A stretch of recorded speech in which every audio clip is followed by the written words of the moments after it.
Сәлем достар, баршаңызға қайырлы күн. Бүгін сіздерге мен растаможканы қалай есептейміз, яғни қазіргі таңда сіздер Грузиядан немесе Монголиядан көліктер әкелініп жатыр. Бүгінгі таңда оны біз қай портал арқылы қандай заңдылыққа сүйене отырып есептейміз, өзіміз расчетін есептейтін боламыз. Бірінші біз КГДГОВ өзіміздің мемлекеттік порталға кіреміз. КГДГОВ KZ деген порталда. Бұл жерде сіздер тауарлар бойынша бағалық ақпарат деген бар. Осыған кіресіздер. Мен кіріп отырмын, мінекей. Осы жерде ең соңғы мәлімет, міне, көліктер бойынша ақпарат көзі 15 шілдеде шыққан, ең соңғы обновление жасап көрсеңіздер де болады. Мен осы бойынша есептеймін. Яғни сіздер, мінекей, бүкіл барлық автокөліктердің маркасы, көлемі, шыққан жылы, долларлық құны осы жерден аласыздар. Осы жерден мысалға кез келген бір автокөлікті есептеп көрсетейін сіздерге растаможка үшін. Мысалы Flat, Honda, Hyundai, ходовой бір автокөлікті есептеп көрсетейінші сіздерге. Kia Cerata, мысалы Kia Cerata, осыны алайық. 2021 жылғы Kia Cerata.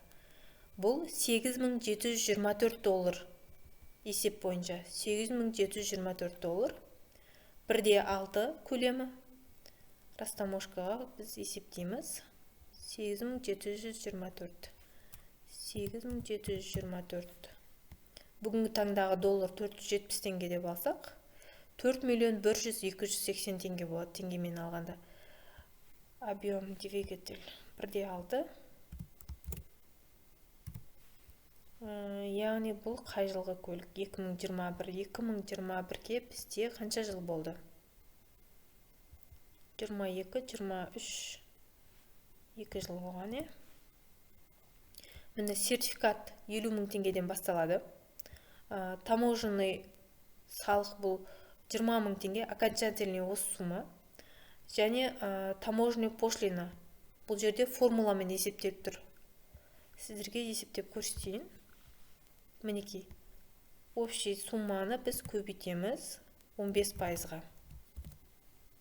Пошлина төлейміз 15%. Міне 615.042 теңге төлейміз.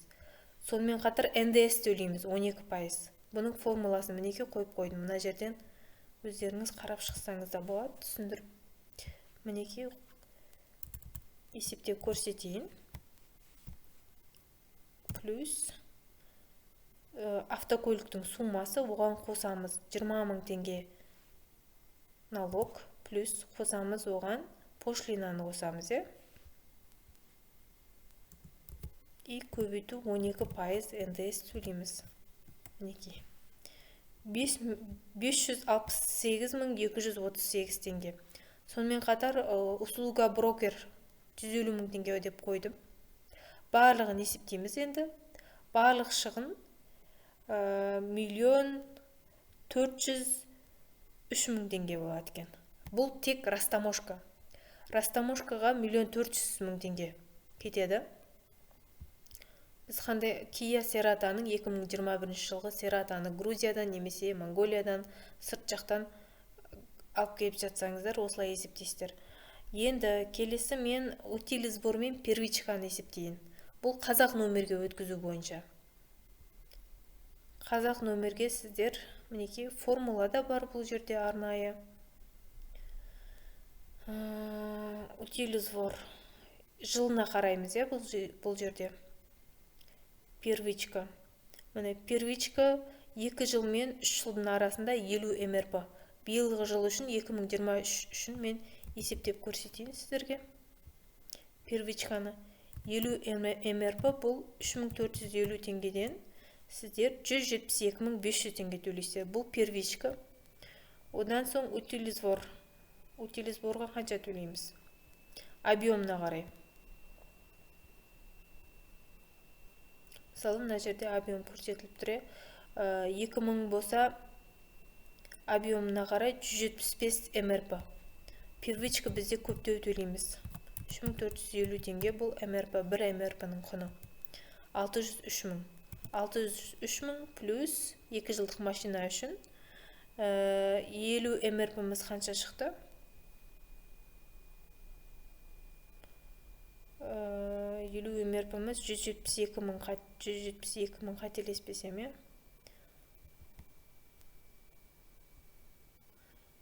Қазақ номерге аудару үшін грубо сіздерге 775 мың 800 мыңдай кетеді ғой. 800 мың қазақ номерге өткізуіңіз, Растамошка Қазақстанға кеп тіркелуі сертификаты бар, ішінде пошлинасы бар, НДСі бар, барлығы 1.400.000, 2.200.000 мың теңгеге сіздер полный документациясын істеп алады екенсіздер.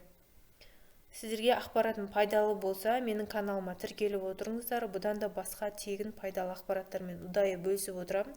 Сонымен қатар мен айтып өтейін. Сертификатқа сіздер өздеріңізде заявка тастасаңыздар болады. Мінекей, ол мынау Казавтосерт деп тұр. Казавто сертификатқа. Бұл жерден заявка тастасаңыздар да болады. Мына жерде номерлер бар. Консультация алсаңыз да болады. Оставить заявку, мінекей. Почта номерін, телефон номерін, қандай сұрағыңыз бар, осы жіберіп жіберсеңіздер болады, сұрақтарыңыз бойынша, сертификат бойынша. Баршаңызға мен ақпаратым пайдалы болды деген ойдамын. Менің каналыма тіркеліп отырыңыздар. Көптеген тегін ақпараттармен бөлісемін. Мемлекеттік гранттар, кредиттер бойынша бизнес план жасаймын, сертификат алып беремін. Сәттілік.